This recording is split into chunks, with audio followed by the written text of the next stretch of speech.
One option can ensure a portfolio, create leveraged upside, generate income, or produce losses far larger than the cash received up front.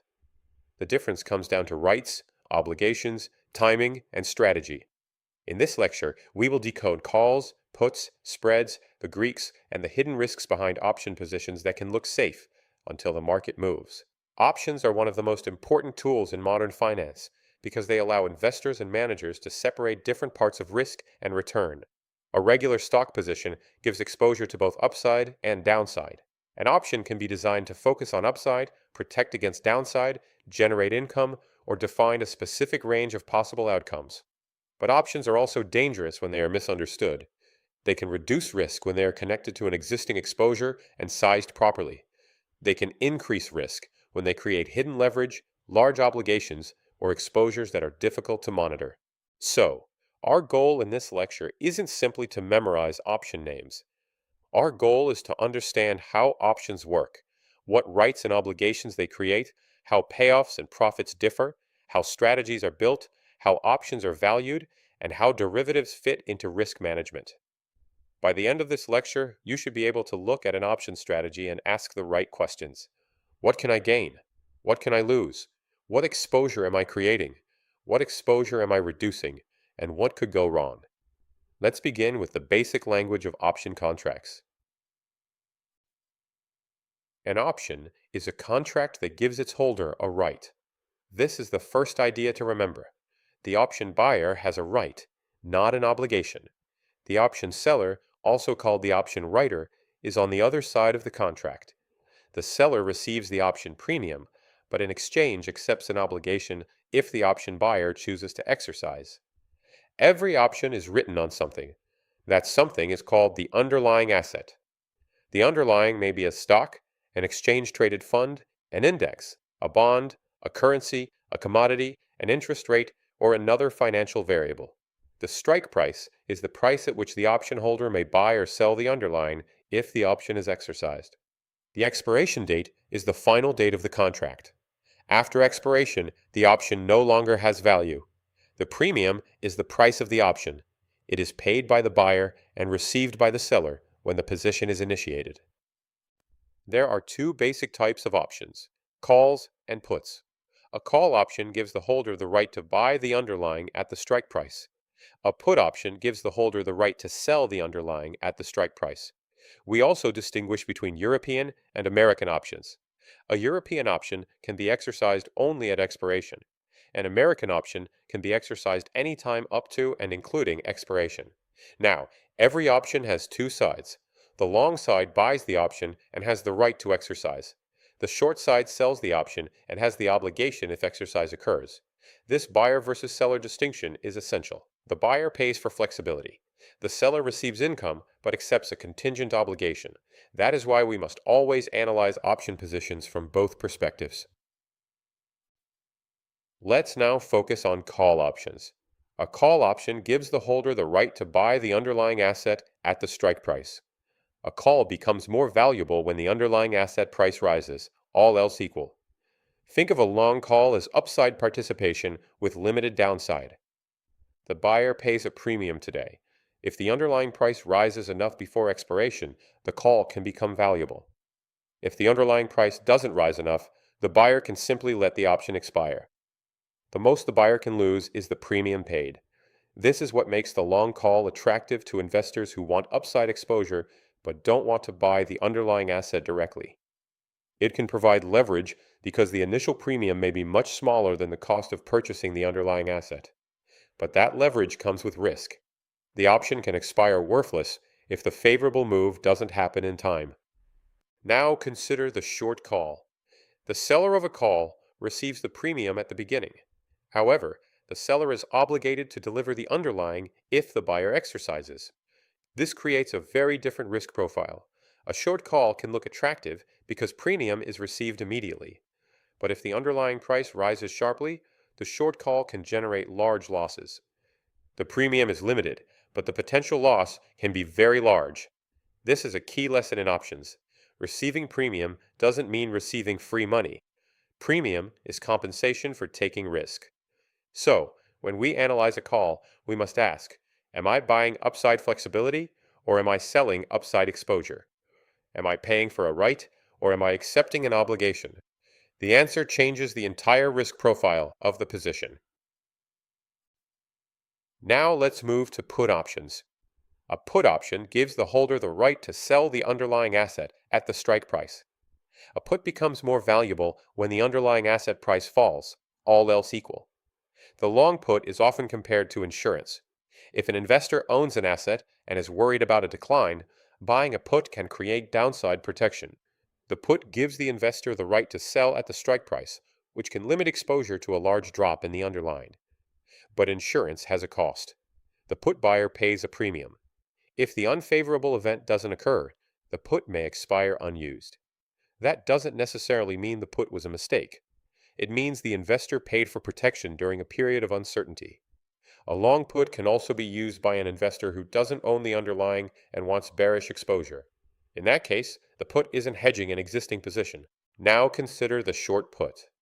The short put seller receives premium up front, but accepts the obligation to buy the underlying at the strike price if the option is exercised.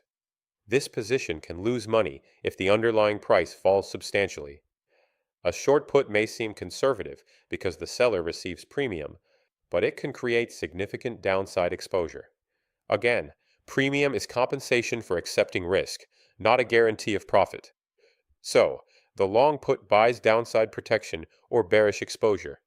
The short put sells that protection and accepts downside obligation. Calls and puts are mirror images in some ways, but they aren't interchangeable. A long call, short call, long put, and short put each has its own payoff pattern, risk exposure, and appropriate use. At this point, we need to distinguish between payoff and profit. The payoff is what the option is worth at expiration before considering the initial premium. Profit goes one step further. Profit considers the premium paid or received when the position was opened. This distinction is very important. An option can have a positive payoff and still produce a negative profit if the payoff is smaller than the premium paid. In other words, being right about direction isn't always enough. The move must be large enough, and it must occur before expiration. This leads us to the concept of break-even. The break-even point is the underlying price at expiration, where the option position neither gains nor loses money after considering the premium. For a long call, the underlying must rise enough to recover the premium. For a long put, the underlying must fall enough to recover the premium. Next, we have moneyness. Moneyness describes the relationship between the current underlying price and the strike price. An option is in the money when immediate exercise would have value. A call is in the money when buying at the strike is attractive relative to the market price. A put is in the money when selling at the strike is attractive relative to the market price. An option is at the money when the underlying price is close to the strike. It is out of the money when immediate exercise wouldn't be valuable. But remember, moneyness isn't the same as profitability.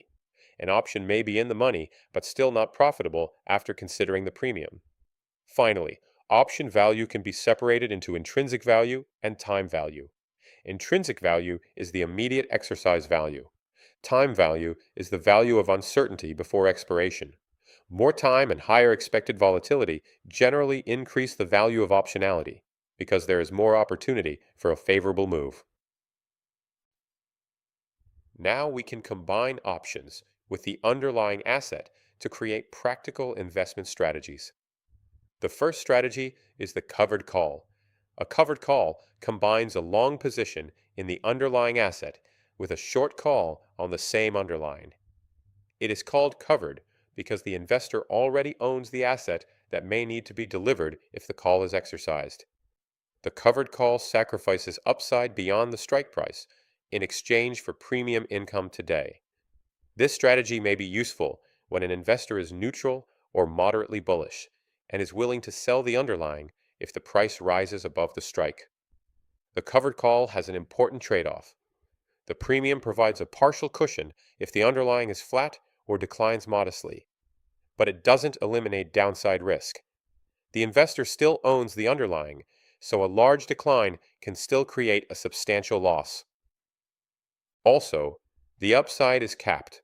If the underlying price rises sharply, the covered call investor may underperform a simple long position in the underlying. The second strategy is the protective put. A protective put combines a long position in the underlying with a long put on the same underlying. The put creates a floor because the investor has the right to sell at the strike price. This strategy is economically similar to insurance. The investor pays a premium to reduce downside risk while preserving upside participation. The cost is that the premium reduces the total return. The covered call and the protective put show two different uses of options. The covered call generates income but gives up some upside. The protective put buys protection but reduces expected return by the cost of the premium. Neither strategy is automatically good or bad. Option strategies often combine two or more options. The goal is to shape exposure to price direction, volatility, time decay, or a defined range of outcomes. A spread uses options of the same type, usually calls or puts, on the same underlying, with different strikes or expirations. A combination uses both calls and puts. A bull call spread is created by buying a call with a lower strike and selling a call with a higher strike. This is a moderately bullish strategy. The investor participates in upside over a certain range, but the gain is capped. The loss is also limited because the investor pays a net premium. A bear put spread uses puts to express a moderately bearish view. The investor benefits if the underlying declines, but the gain and loss are both limited. A collar combines ownership of the underlying with a long put and a short call. The put limits downside. The short call helps finance the put, but it caps upside. A collar is often useful for an investor who wants to remain invested, but wants to define a range of possible outcomes. A straddle combines a call and a put with the same strike and expiration. It benefits from a large move in either direction. The investor isn't betting primarily on direction, but on movement and volatility. A strangle is similar, but it uses out-of-the-money options. It usually costs less than a straddle, but it requires a larger move to become profitable. These strategies show the flexibility of options, but flexibility doesn't mean safety. Long spreads may have limited loss, but short volatility strategies can lose sharply when markets move suddenly or when volatility increases unexpectedly. Now, let's discuss put-call parity and option valuation. Put-call parity is a no-arbitrage relationship connecting European calls, European puts, the underlying asset, and a risk-free bond. The intuition is simple. If two portfolios produce the same payoff at expiration, they should have the same value today. One side combines a call with a risk-free bond. The other side combines a put with the underlying asset. At expiration, both sides produce the same economic outcome. Therefore, if their current prices move too far apart, arbitrage pressure should push them back toward alignment. This is a powerful idea because it shows that option prices aren't determined only by opinion. They are linked to the prices of other instruments through no-arbitrage logic. Option valuation begins with a broader question. What is the current value of a nonlinear payoff that will occur in the future? The answer depends on the current underlying price, strike price, time to expiration, volatility, interest rates, expected dividends or carry, and exercise terms. Two important valuation frameworks are binomial valuation and Black-Scholes-Merton valuation. In binomial valuation, the underlying price is modeled as moving up or down over small time steps. The option is valued by working backward from expiration. In the Black-Scholes-Merton framework, the underlying price is modeled in continuous time under assumptions that produce benchmark prices for European options. The key word is benchmark. A model price isn't a guarantee of the correct market price. Real markets include dividends, early exercise, transaction costs, funding costs, jumps, changing volatility, liquidity constraints, and changing market conditions. So valuation requires model discipline, but also market judgment. Let's now turn to the Greeks. The Greeks measure how sensitive an option's value is to changes in key inputs.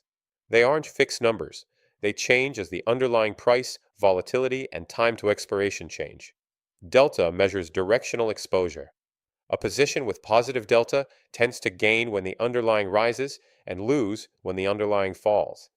Long calls usually have positive delta. Long puts usually have negative delta. Gamma measures how delta changes as the underlying price changes. It captures curvature. A high gamma position can become much more exposed after the underlying moves. This is one reason option risk can change quickly. Theta measures the effect of time passing. Many long option positions lose value as time passes because the time available for a favorable move becomes shorter. Option sellers may benefit from time decay, but they are also exposed to sudden price moves and volatility shocks. Vega measures exposure to changes in implied volatility. Long, plain vanilla options generally benefit when implied volatility increases. Strategies such as long straddles often have positive vega because they benefit when the market assigns more value to future uncertainty. But Greeks are local measures. They describe estimated effects for small changes near current market conditions. They may be less reliable when markets jump, liquidity disappears, volatility shifts suddenly, or a major event changes the distribution of possible outcomes. So, Greeks are extremely useful, but they aren't a substitute for judgment. They are tools for understanding exposure, not promises about what will happen. Let's bring everything together. Options and derivatives are often used for three broad purposes: insurance, leverage, and income generation. As insurance, a put can protect an existing position against downside risk. As leverage, a call can provide upside exposure with less initial capital than buying the underlying directly. As income generation, selling options can bring in premium, but that premium is compensation for accepting an obligation. In portfolio risk management, derivatives can help managers adjust exposures without immediately buying or selling all the underlying securities. They can be used to hedge equity risk, currency risk, interest rate risk, commodity risk, and tail risk. But derivatives also introduce risks. Leverage risk arises when a small premium or margin amount creates exposure to a much larger notional amount. Liquidity risk appears when positions become difficult or expensive to close. Counterparty risk matters in over-the-counter contracts. Model risk appears when valuation assumptions are wrong. Operational risk comes from errors in trade capture, documentation, settlement, collateral, and governance.